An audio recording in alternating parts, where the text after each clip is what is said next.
여러분과 더불어서 함께 살펴보실 우리 하나님의 말씀의 제목은 알면 사랑한다라는 주제의 말씀을 가지고 여러분과 함께 하나님 말씀 상고하는 시간 갖도록 하겠습니다. 우리가 일상에 있어서 알지 못하고 무심히 지나쳐버리는 그러한 일들이 참으로 많은 것 같습니다. 알지 못해서 또 그 세계를 깨닫지 못하고 이해하지 못하고 이렇게 해서 방치하거나 무관심의 그 세계로 흘려보내는 이런 어떤 그 상황이 우리 일상에도 참으로 많은 가운데 있습니다. 하나님도 마찬가지입니다.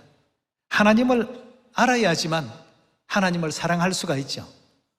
무신론자들이나 또 믿음을 갖지 못한 사람들은 대체적으로 하나님을 잘 알지 못하는 가운데 믿음이 자라지 않거나 또 신은 없다라고 이렇게 부정하는 경우들이 상당수 있다고 볼 수 있습니다. 우리가 하나님을 알아야지만 하나님을 사랑할 수가 있습니다.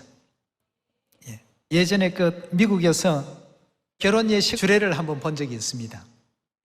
예식 용어들이 어려운 부분이 있어서 통역을 시켜드렸습니다. 우리 통역시킨 식구는 겉모양은 한국인 같이 보이는데 미국에서 이제 자라서 미국에서 이제 생활을 하고 완전히 미국 분이십니다.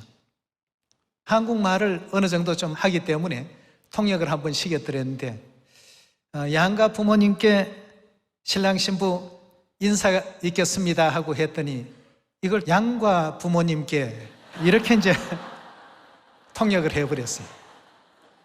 신부는 미국인입니다. 부모님도 이제 그 대학의 교수분들이십니다. 근데 아마 그날 예식장에 오셔가지고 상당히 놀라셨을 겁니다. 양과 부모님이라 하니까 부모님은 보이는데 양은 어디 있지? 양한테 왜 인사를 하라고 할까? 상당히 좀 놀랐을 것인데요. 한국말이 의사소통은 다 이렇게 잘 하시는데 아마 양가라는 이 단어에 대한 뜻을 잘 이해를 못했던 것 같습니다. 우리도 오늘날 하나님의 이 말씀을, 이 성경 66권의 진리의 그 말씀들을 올바르게 또 받아들이고 이해하는 데 있어서 성경에 기록된 내용을 자칫 잘못 오인하게 된다면 그런 어떤 큰 실수를 범할 수가 있지 않겠습니까? 그러다 보니까 하나님을 제대로 알지 못하고 하나님을 알지 못하다 보니까 사랑할 수 있는 기회도 다 이제 놓쳐버리거나 잃어버리게 되는 것입니다. 어떤 곤충학자가 과거에 어린 시절 시골 그 고향에서 이렇게 또 생활하다가 보니까 요즘은 밥을 그렇게 짓는 경우가 거의 드문데요.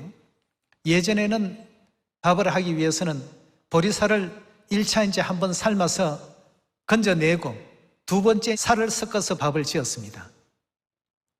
그렇게 이제 그 밥을 지었는데 이 보통 이제 보리쌀을 한번 촉을 이제 익혀서 채반에 이렇게 식힌다고 드러내 놓으면 거기에 이제 개미떼들이 많이 올라다닙니다. 이 시골이다가 보니까요. 이런 것이 이제 싫어서 굉장히 개미를 싫어했다고 하는데 자기가 곤충학자가 되어서 개미에게 이제 관심을 갖기 시작했답니다. 그러니까 이 개미들이 하는 일들이 보니까 너무 이쁜 겁니다. 그 항아리 개미라고 하는 그 개미는 그 열심히 일하는 개미들에게 이제 꿀을 제공해주는 그런 일을 하기 위해서 하루 종일 매달려 있다고 합니다.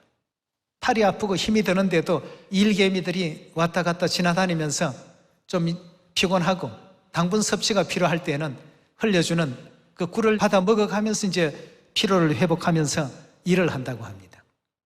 동료들을 위해서 헌신하고 수고하는 그 개미를 관찰하면서 보니까 옛날에 내가 그렇게 미워했던 개미들이 이렇게 기특할 수가 있느냐 말이죠. 너무 헌신적이더라는 것입니다. 알고 보니까 정말 참 배울 것도 많고 부지런하고 그리고 또 개미가 오면 더듬이로 똑똑하고 문을 두드린다 합니다.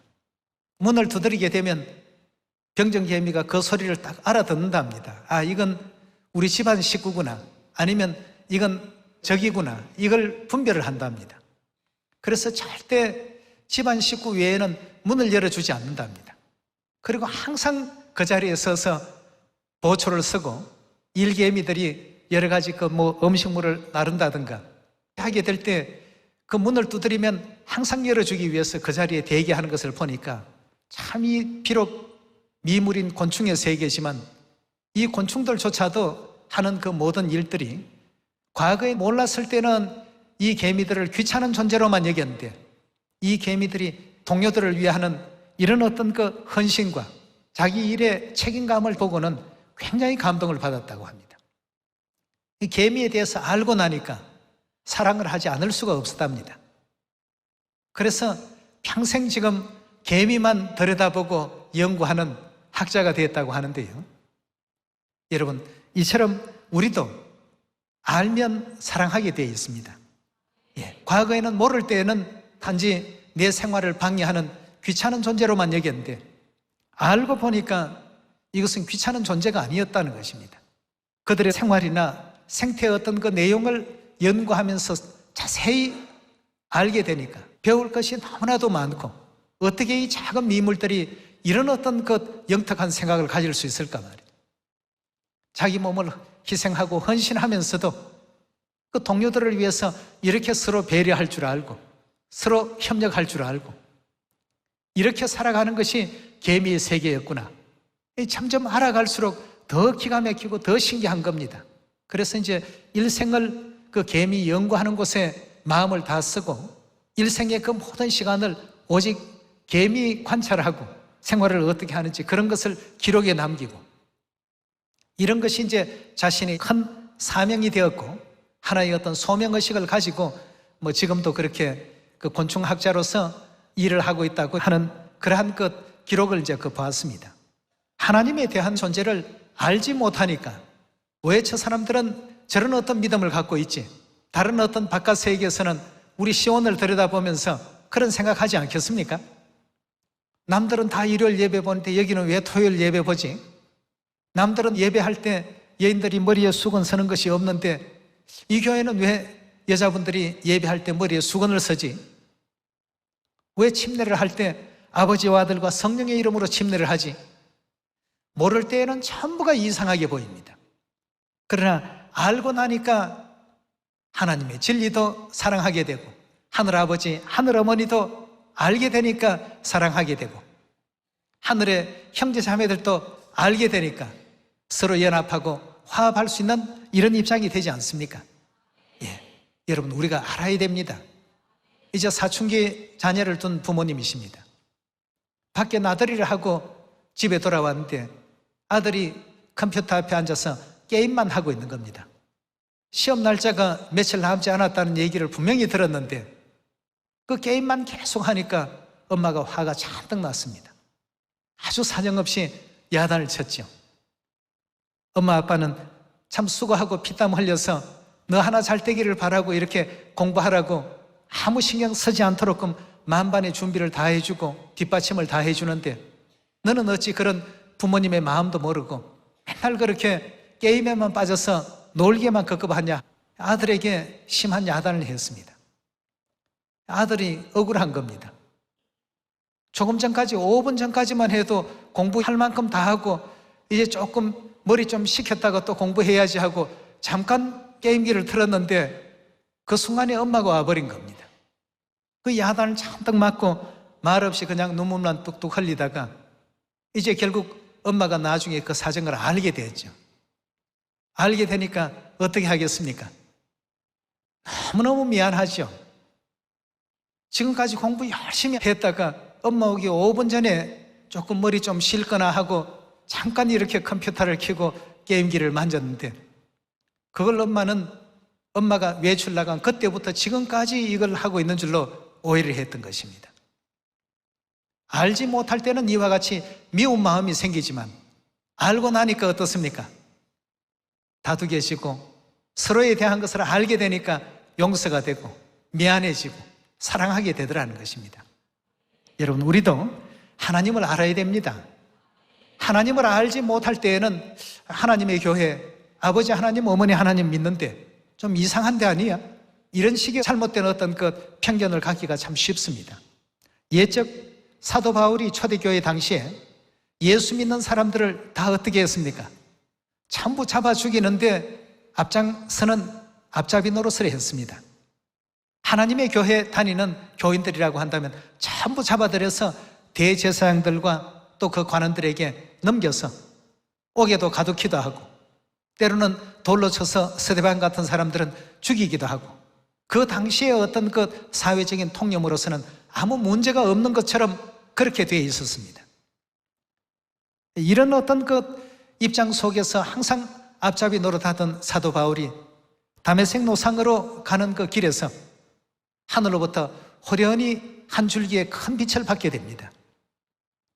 그 빛을 받고 난 이후에 사도 바울은 굉장히 회개를 하고 180도 다른 사람으로 변화를 입게 되지 않습니까? 어떤 일이 있었습니까? 그 호련히 하늘로부터 한 줄기 빛이 내리더니 하늘로부터 음성이 들려왔습니다. 그 당시 사도 바울의 이름은 사울이었습니다. 사울아, 사울아. 하늘에서 그 사도 바울을 부르는 음성이 들렸습니다. 이시오니까. 그러자 하늘로부터 내려오는 그 답이 사도 바울의 마음을 굉장히 참 혼란스럽게 했습니다. 나는 네가 핍박하는 나사렛 예수니라 말이에요. 이제까지 바울은 유대교만이 가장 올바른 진리가 있는 교회고, 예수님을 하나님으로 믿고 있는 그 종교는 그 당시에 유대 나라에서는 새롭게 생긴 신흥 종교에 불과했습니다. 그래서 예수 믿는 사람들은 전부 이단이라고 규정을 하고 전부 처벌하러 다녔던 앞잡이였죠. 그런데 다메섹 노상에서 호련히 한 줄기 빛을 만나면서 하늘로부터 나리는 그 음성을 듣고 난 다음에 바울은 내가 이제까지 믿었던 이 믿음이 무엇냐 도대체 말이죠. 하나님을 알지 못하는 가운데 믿어왔다는 것입니다. 조상 때로부터 그렇게 다 믿으니까 따라서 그냥 그렇게 믿었습니다. 그것이 하나님 믿는 것으로 여겨지고 말이죠. 나는 네가 핍박하는 나사렛 예수라는 이 얘기를 딱 듣고 난 이후에 바울은 거기에서 굉장한 어떤 충격을 받았죠. 그래서 그 강한 빛으로 말미암아서 이제 뭐 앞을 볼 수 없는 소경이 되어버렸고, 결국 이제 아나니아라는 그 제자에 의해서 안수를 받고 난 이후에 하나님께서 그 눈을 열어주셨습니다. 그 다음부터 이제 바울은 하나님을 올바르게 이제 알게 됐죠. 이제까지 나는 하나님을 그냥 관념적으로, 또 대제사장들이나 또 바리새인들이나 유대인들이 믿는 어떤 그 종교가 참인 줄 알았는데, 진리를 본 것이 아니라 많은 사람들이 그 길을 가니까 그 길이 옳은가 보다라고 생각하고 따랐는데, 이제 참 하나님께서 친히 당신의 그 모습을 바울에게 나타내시고 또 증거해 주시고 아주 짧은 시간이지만 알 수 있는 이와 같은 시간을 주심으로 말미암아서 그때부터 바울의 마음은 이제 회개가 일어나기 시작했습니다. 그래서 그 이후부터는 사울이 아니라 바울이라는 이름으로 개명이 되었고, 이제까지 자기는 예수 믿는 사람들을 다 잡아들이던 일을 한 사람이었는데, 이제는 오히려 역으로 자신이 예수님을 그리스도라 증거하는 그 증인으로서 사도로서의 그 사역과 또 소임을 또 감당하게 되었던 우리 신약의 그 기록을 볼 수 있지 않습니까? 네. 알지 못했을 때 바울과 하나님을 올바르게 알았을 때 바울은 어떻습니까? 하나님을 사랑하는 마음이 180도 달랐습니다. 알고 나니까 죽을 것도 각오하면서 복음을 전파했습니다. 예, 그런 기록이 우리 사도행전에 보면 참 여러 군데 많이 나오지 않습니까? 그리고 또 베드로 역시도 마찬가지입니다. 예수님을 전혀 알지 못했을 때 베드로는 그가 사랑했던 것은 고기 잡는 일이었고, 또 자기네 소유했던 그 배가 사랑의 어떤 전부였고, 어부의 어떤 그 도구인 그물이 전부였습니다.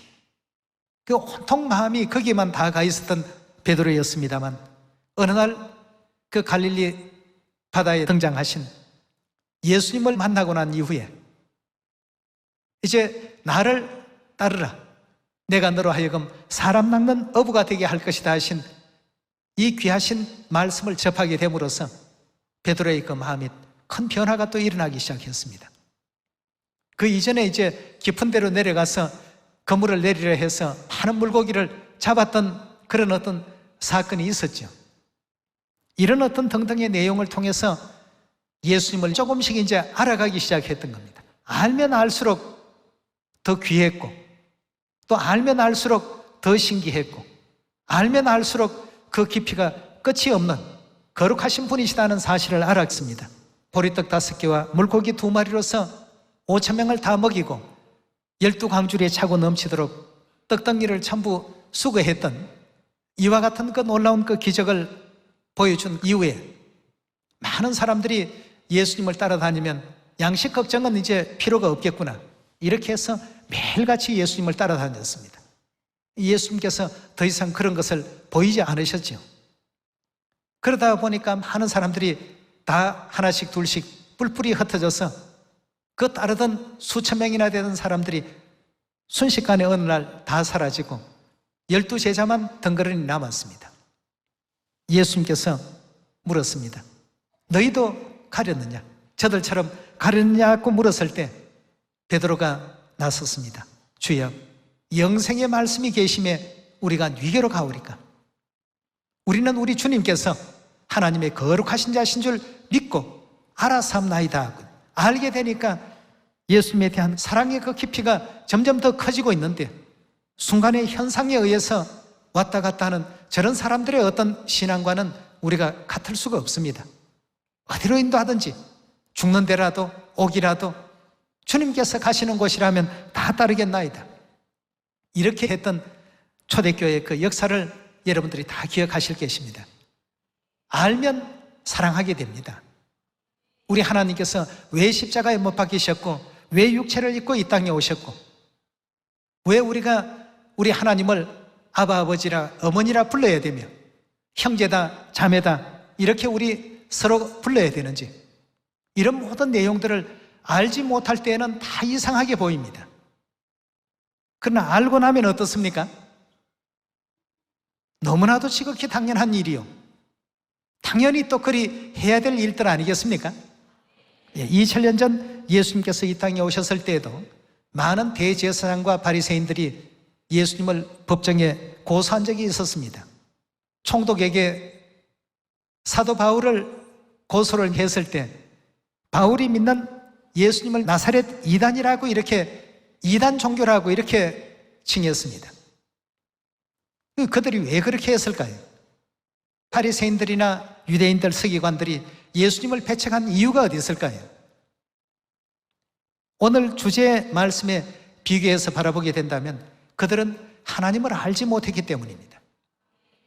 하나님을 알지 못하고, 또 예수님을 알지 못하고, 또 이 땅에 오신 그 이유를 알지 못하고, 이런 것을 다 깨닫지 못하다 보니까 결국 걸리는 돌, 거치는 반석으로서의 하나님을 바라볼 수밖에 없었던 그러한 역사가 있었던 것입니다.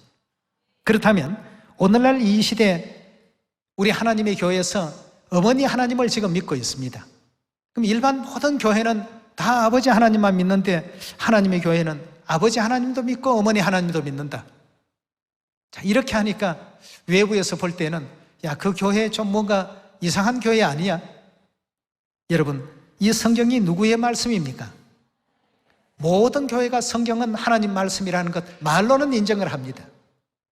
하나님을 알려면 성경을 통해서 하나님을 알라고 했습니다.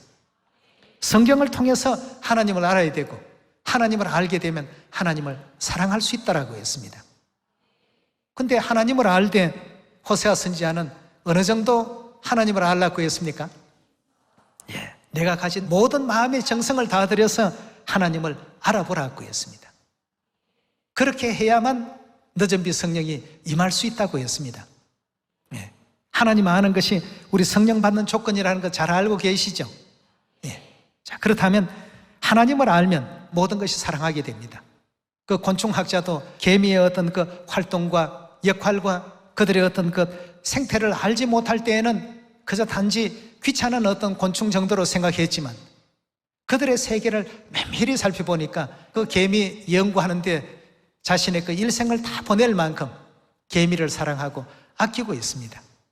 또 개를 좋아하는 사람도 마찬가지입니다. 뭐 고양이 좋아하는 사람, 요즘은 이상한 그 파충류 그 뭡니까? 서서 막 이렇게 뛰어다니는 그런 것도 집에서 또 기른다고 합니다. 종류가 어떻든 간에 그들의 어떤 생태를 가까이 하면서 알게 되니까 사랑할 수밖에 없는, 과거에는 좀 싫어하는 어떤 그런 대상이었지만 알게 되니까 전부 아끼게 되고 사랑하게 되더라는 것입니다. 우리도 이런 측면에서 하나님을 힘써 알아야 되지 않겠습니까? 우리 호세아서 6장 열어보도록 하겠습니다. 3절의 말씀 보시면,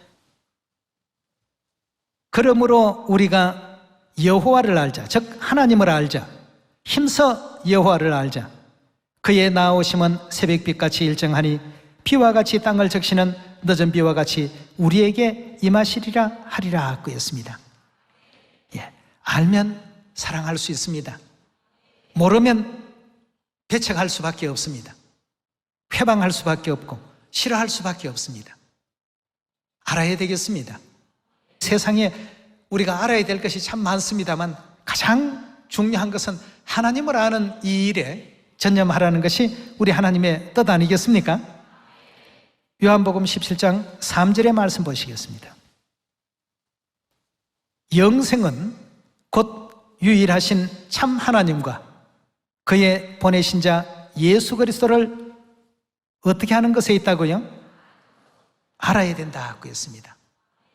아버지를 알아야, 즉 성소를 알아야 뒤에 있는 지성소도 알게 되고, 성소의 그 의미를 깨달아야 뒤에 있는 지성소의 언약궤의 그 비밀의 역사도 이해할 수 있는 것 아니겠습니까?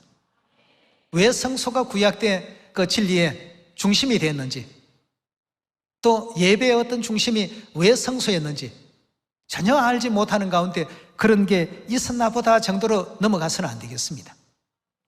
힘써 하나님을 알라라고 이렇게 일러주지 않았습니까? 그리고 또 요한복음 17장에는 우리가 영생 얻기를 바라는데 영생은 유일하신 참 하나님과 그의 보내신 자 예수 그리스도를 아는 데 있다고 했습니다. 몰랐기 때문에 예수님도 핍박했고, 몰랐을 때에는 예수 믿는 사람들 다 잡아다가 옥에 가두기도 하고 그랬던 사도 바울이 오히려 예수는 그리스도요 하나님이시다는 것을 가는 곳곳마다 증거하고 다니지 않았습니까? 그는 근본 하나님의 본체시다. 그는 영원하신 우리 하나님이시다. 전능하신 하나님이시다. 이 바울의 어떤 그 내용을 찾아보게 되면 하나님을, 예수님을 알고부터는 자기의 목숨을 좀 더 아깝게 여기지 아니하고 하나님에 대한 모든 사랑을 마지막 끝까지 순교로서 끝난다 할지라도 굉장히 감사하게 생각하고 그 길을 달려갔습니다. 이제까지 하나님을 사랑하지 못한 사람들이 있다라고 한다면 하나님을 아는 것이 필요합니다. 단지 지식으로서 얻어지는 그러한 어떤 내용에서 끝내지 마시고, 과연 내가 하나님을 사랑하는가, 사랑하고 있지 않는가, 사랑하고 있는지 사랑하고 있지 않는지는 그 가릴 수 있는, 판단할 수 있는 방법을 알려드렸죠. 아무리 먼 길을 간다 할지라도 지루하다라고 한다면 이건 믿음의 기름이 떨어져 있는 겁니다. 하나님 사랑에 대한 사랑의 기름이 떨어져 있는 것입니다. 사랑하는 분과 동행하는 그 길은 먼 길이 아닙니다. 아무리 멀어도 그 길은 가까울 수밖에 없고, 아무리 피곤하고 고단할지 몰라도 그 심령은 어떻습니까? 그 중심 속에 있는 영혼은 날마다 기뻐하고 즐거워하는 가운데서 그 사람은 후피하나 내 속 사람은 어떠하다고요? 날로 새롭다고 이렇게 표현하지 않았습니까?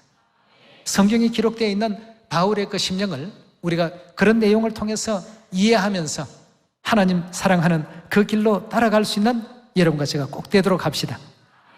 자, 여기도 지금 보니까 영생은 유일하신 참 하나님과 예수 그리스도를 아는 데 있다. 알지 못하면 결국 영생이라는 그 길을 찾을 수 없다는 뜻 아니겠습니까? 그러기 위해서라도 초림의 그리스도, 재림의 그리스도 다 우리가 알아야 되겠고, 성부시대 여호와 하나님의 존재도 이해해야 되겠고, 오늘날 마지막 두 번째 이 땅에 오신 성령시대 새 이름 하나님의 이름도 우리가 온전히 또 이해해야 되겠고, 그 하나님과 더불어서 하나님께서 또 증거해 주신 새 예루살렘 하늘 어머니에 대한 내용도 우리 모두가 알아야 되겠습니다. 우리 마태복음 6장의 말씀 한번 보도록 하겠습니다. 6장 8절의 말씀 보시면 그러므로 저희를 본받지 말라. 구하기 전에 너희에게 있어야 할 것을 하나님 너희 누구라고 했습니까? 아버지께서 아시나니라. 예수님께서 지금 하고 계신 말씀입니다. 하나님은 너희 아버지라고 이렇게 알려주고 있습니다. 너희 아버지께서 아시느니라. 9절입니다. 그러므로 너희는 이렇게 기도하라. 하늘에 계신 누구라고요? 우리 아버지여, 이름이 거룩히 여김을 받으시오며 나라의 임하옵시며 뜻이 하늘에서 이룬 것 같이 땅에서도 이루어지이다. 오늘날 우리에게 일용할 양식을 주옵시고 우리가 우리에게 죄 지은 자를 사하여 준 것 같이 우리의 죄를 사하여 주옵시고 우리를 시험에 들게 하지 마옵시고 다만 악에서 구하옵소서. 나라와 권세와 영광이 아버지께 영원히 있사옵나이다. 아멘 했습니다. 자, 여기서 이 아버지는 육의 아버지를 뜻합니까? 영의 아버지를 뜻합니까? 영의 아버지이신 아버지 하나님을 지금 가르치고 있지 않습니까? 아버지라는 단어 어디에서 사용되는 단어일까요? 회사에서 쓰는 단어입니까? 예, 이건 회사에서도 사용하는 단어가 아니고 학교에서 사용하는 단어도 아닙니다. 아버지라는 이 호칭은 오직 가정에서 사용하는 단어입니다. 그렇다면 아버지라는 이 단어는 누가 사용하는 단어일까요? 자녀들이 쓰는 단어 아니겠습니까? 예, 자녀 없이 아버지라는 단어는 절대 사용될 수가 없습니다. 이 땅에도 육의 아버지가 있듯이 영에도 아버지가 계시고 땅에도 자녀들이 있듯이 하늘에도 하늘 자녀들이 분명히 존재합니다. 그래서 히브리서 8장 5절에는 이 땅의 것은 모두가 다 하늘의 것의 모형과 그림자라고 했습니다. 이 땅의 모든 시스템들은 하늘의 것의 축소판이라고 봐도 과언이 아닙니다. 하늘의 것의 모형이요 하늘의 것의 그림자라고 했으니까, 그러니까 이 땅에도 아버지가 있듯이 하늘 세계에도 아버지가 분명히 계십니다. 고린도후서 6장 17절의 말씀 보겠습니다. 그러므로 주께서 말씀하시기를 너희는 저희 중에서 나와서 따로 있고 부정한 것을 만지지 말라. 내가 너희를 영접하여 너희에게 뭐가 된다고요? 아버지가 되고 너희는 내게 무엇이 된다고요? 자녀가 되리라고 했습니다. 자자는 아들이라는 뜻이고 여자는 딸이라는 뜻이죠. 영문 성경에는 아주 명쾌하게 되어 있습니다. 아들들과 딸들이 될 것이다 라고 이렇게 분명히 언급되어 있습니다. 내게 자녀가 되리라. 누구의 말씀이라고 했습니까? 전능하신 주의 말씀이니라. 하나님의 말씀이라고 이렇게 분명히 못 박아 두었습니다.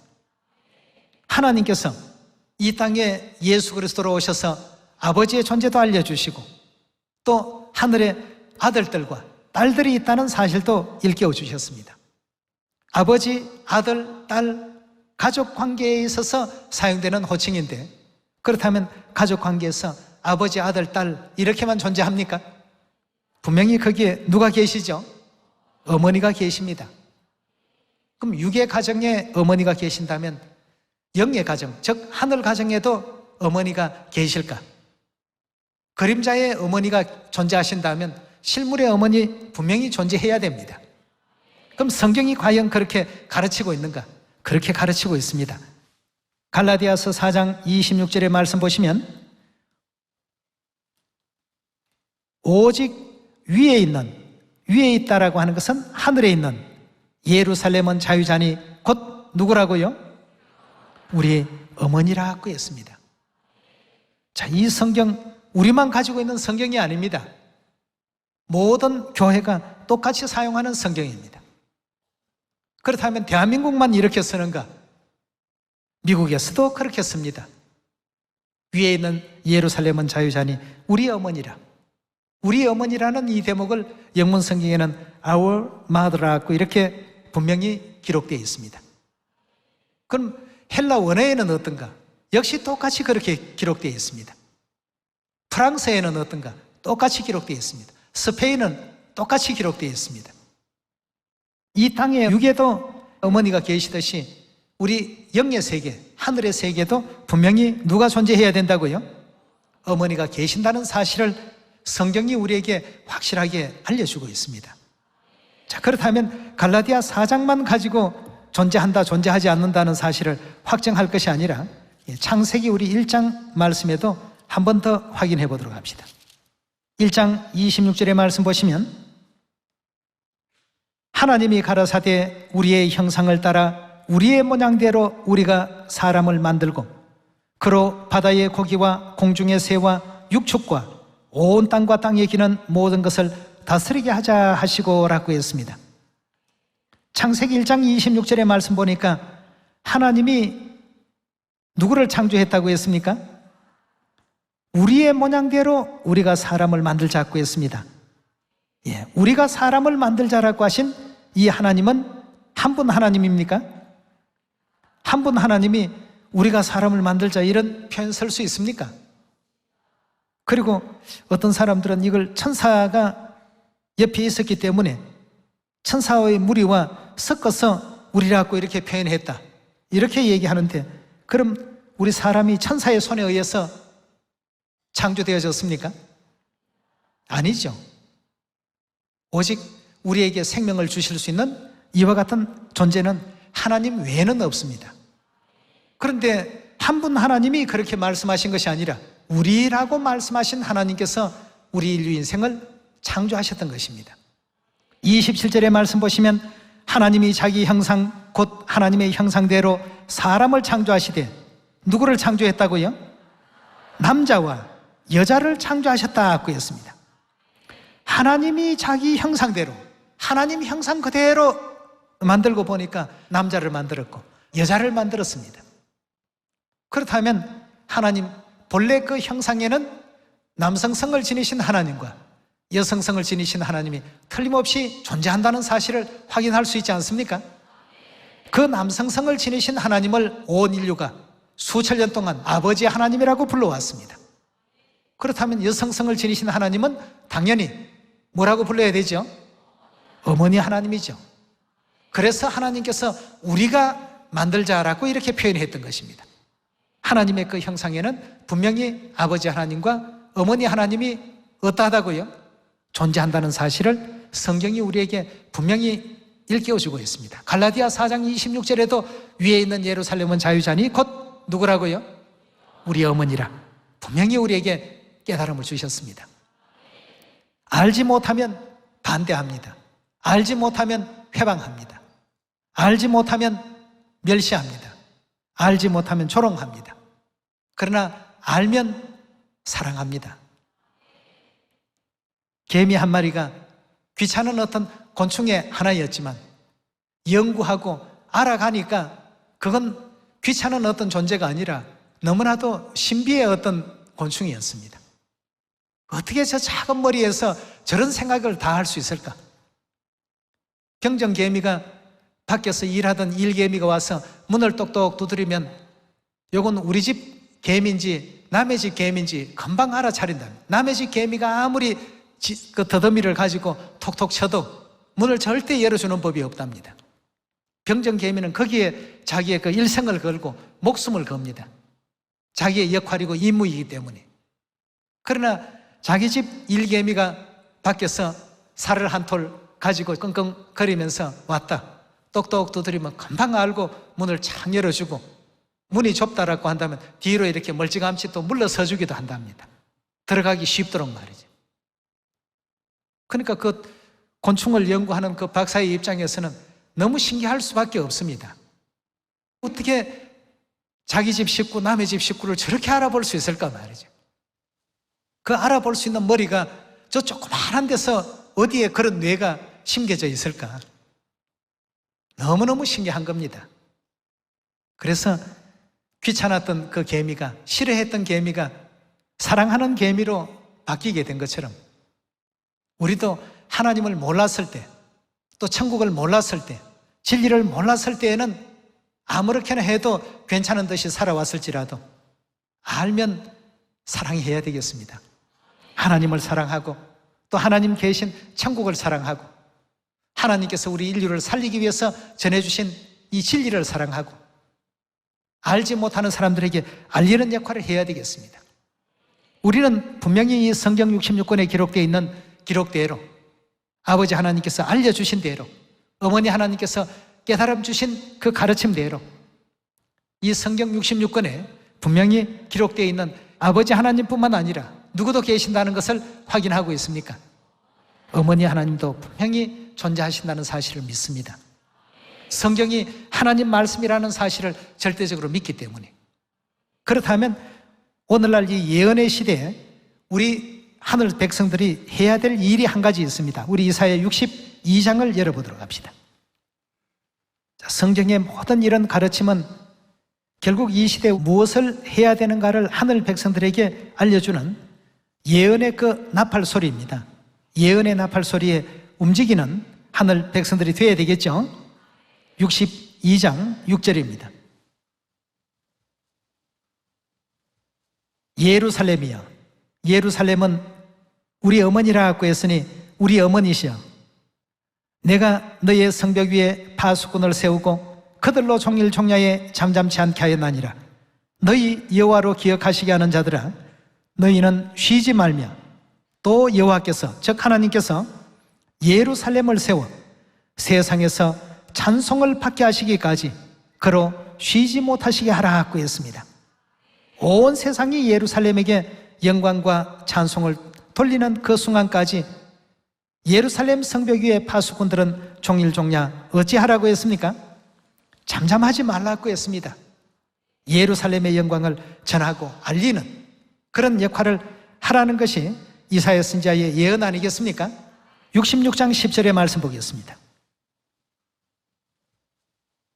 예루살렘을 사랑하는 자여, 즉 어머니 하나님을 사랑하는 자들이여, 다 그와 함께 기뻐하라. 다 그와 함께 즐거워하라. 그를 위하여 슬퍼하는 자여, 다 그의 기쁨을 인하여 그와 함께 기뻐하라. 너희가 저절빠는 것 같이 그 위로하는 품에서 만족하겠고 저절 넉넉히 빤 것 같이 그 영광의 풍성함을 인하여 즐거워하리라. 여호와께서 이같이 말씀하시되, 보라 내가 그에게 평강을 강같이 그에게 열방의 영광을 넘치는 시내같이 주리니 너희가 그 저절 빨 것이며 너희가 옆에 안기며 그 무릎에서 놓을 것이라. 어미가 자식을 위로함같이 내가 너희를 위로할 것인즉 너희가 예루살렘에서 위로를 받으리니 했습니다. 예루살렘을 사랑하는 자들은 예루살렘을 아는 자들입니다. 위에 있는 예루살렘이 자유자로서 우리 어머니라는 사실을 아는 사람들은 예루살렘을 사랑하는 자들이 충분히 될 수 있습니다. 모든 것을 알아야 사랑할 수 있습니다. 모를 때에는 예수님을 돌로 치려고 했던 유대인들도 많았고 십자가에 못 박으라고 선동했던 유대인들도 많았고 또 온갖 비판과 조롱과 비웃음으로써 예수님을 대적했던 이와 같은 그 당대에 수많은 종교인들이 있었습니다. 그러나 예수님 하신 그 모든 선한 행실과 인류를 구원하기 위해서 당신의 그 몸을 십자가에 초계와 같이 버리시는 이런 순간 희생을 알고 나니까 예수는 참 하나님이시다. 그는 근본 하나님의 본체시다. 영존하시는 아버지시다. 이런 영광과 그 찬양을 다 돌리지 않았습니까? 알지 못하면 배척합니다. 알면 사랑합니다. 그래서 열심히 가르치고 전하고 알려야 될 이와 같은 소임이 우리에게 있지 않습니까? 마치 사도 바울이 하나님을 알게 된 이후부터는 하나님을 위해서 마음과 뜻과 목숨과 정성을 다 바쳤던 것처럼 세상 모든 만민들에게 하나님 알리는 일에 더욱더 열심히 낼 수 있는 우리 시온 가족들이 다 되시길 부탁드리겠습니다. 이 말씀에 은혜길 바라면서 말씀 마칩니다. 감사합니다.